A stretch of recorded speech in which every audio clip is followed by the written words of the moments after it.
Everybody, welcome back. So I just want to say happy Star Wars Day, everyone.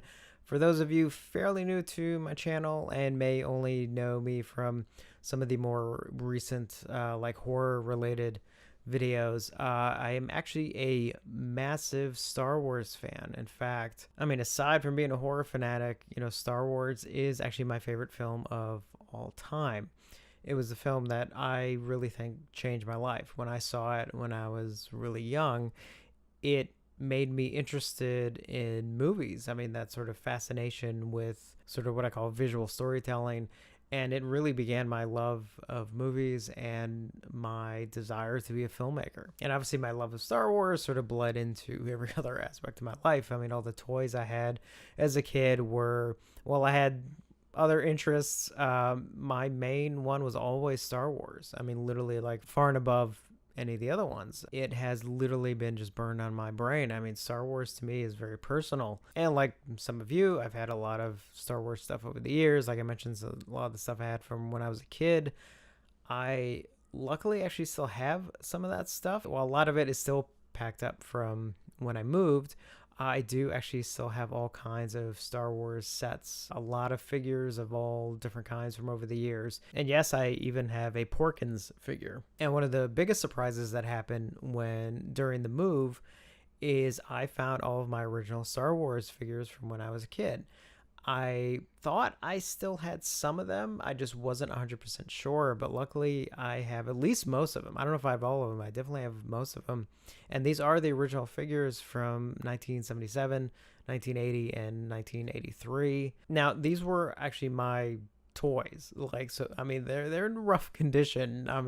These weren't like, I wasn't thinking collectible when I was, at that age. So they're not worth anything despite being original figures, but which is fine because I don't think I could get rid of them. And actually what I'd like to do once I get everything straightened up better is I do actually want to display them properly. I also have all kinds of Star Wars books on like the making of the films and everything, including some limited editions and everything. I have some different Star Wars statues. Some of them are still packed, like my Darth Vader and Obi-Wan Kenobi statue, which is really cool. I've had that thing for 13, 14 years now, I think. Right now, I'm just not 100% sure where I can put it because it's really big. It's cool. The two of them face off. The lightsabers light up and everything. Beautiful set. I think it was like might have been an early Sideshow set, or it was a Master Replicas set. I don't remember offhand kind of thing. I want to say it was an early Sideshow thing. And I think I've posted this before, but when you walk into my theater room, right there to greet you is my R2 and 3PO statues. And then over on the other wall is one of my more recent ones, which is the Darth Maul statue, which is really awesome. I think I'm actually going to put him eventually in my studio room once that is set up. But at the moment, he's just over there with my other horror statues. He's a villain, so, it kind of all fits. And I'm also a huge Star Wars Lego fan. I've been, like, getting them for years. Well past, like, the recommended age thing that they say for Legos. But I have actually several sets, and I absolutely love them. I even have, like, the Death Star set. And one thing I had started doing, which I like to do more of once I can kind of set them up again, is actually take photos of them, sort of do like what I call dramatic Lego photography. And so I was able to kind of set them up in some fun things and take some photos and everything. I like to do more of that because actually it's I don't know, it's just fun.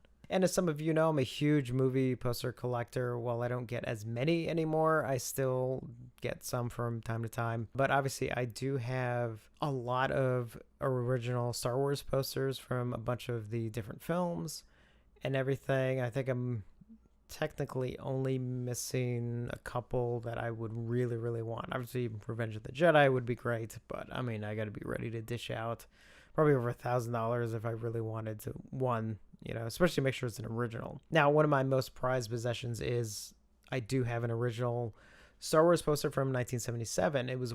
It took many years to find one because I wanted to make sure I got one that was authenticated as an original Not a bootleg or anything or reprint. I mean, this is from 1977. It's from the third printing, the one that I have. Now, for those of you that don't know, there were 4 printings done in 1977 during Star Wars' original release. And that was as the film obviously became a hit and opened wider and wider and wider, they had to print more posters. So there were 4 original print runs. Obviously, the first printing is the most collectible and expensive. I have the third printing, and what makes the third one actually kind of special, which is why I'm actually really happy to have the third printing. I don't feel like, well, I need a first printing. It's like, no, I'm actually pretty happy with the third printing. Is the NSS, the National Screen Service, that used to print movie posters. The third printing was the first time that down in the lower border says actually Star Wars on it. It has the title of the movie in the lower border. So it makes it kind of special in that regard. So it's one of my most prized possessions. I really want to get it professionally framed. I'm just sort of nervous about who I would take it to. And also haven't made up my mind of whether or not I want any restoration done to it or just leave it as is. I appreciate really good poster restoration, but I'm also someone who really likes posters to kind of be in their original condition. Because, for example, the poster I have, I mean, it was used. It was used in theaters. It was, while it's still in, I think, pretty good condition, the defects are more age-related than anything else. There's no writing on it. It's not, folded an extra time or anything. But, I mean, it is, it does have its age. And I'm okay with that. I mean, I don't have any problem with that. But I don't know. When the time comes, I'll figure out what I'll do. Obviously, I always had Star Wars on, like, I swear, like especially the original trilogy, I've had on like every video format I think that's been known. And actually, I still have all of them in my collection. I have, I had Star Wars on VHS, the several different Laserdisc releases, obviously different DVD releases, Blu-ray releases, the digital release, just waiting on the eventual upcoming 4K releases, so I mean, no matter what I like or dislike with the more current Star Wars stuff and sort of where they are now and where it's kind of heading, I don't know, but that really, it doesn't take anything away from my original love of Star Wars and how it all began. I mean, the thing is, Star Wars means so much to me on a personal level that it's like, that's not something you just let go, because you may or may not be happy with how some other people are handling it. It's just like, no, for me, it's there and it'll always be there. So on this Star Wars Day, I want to say to all of you, may the Force be with you always.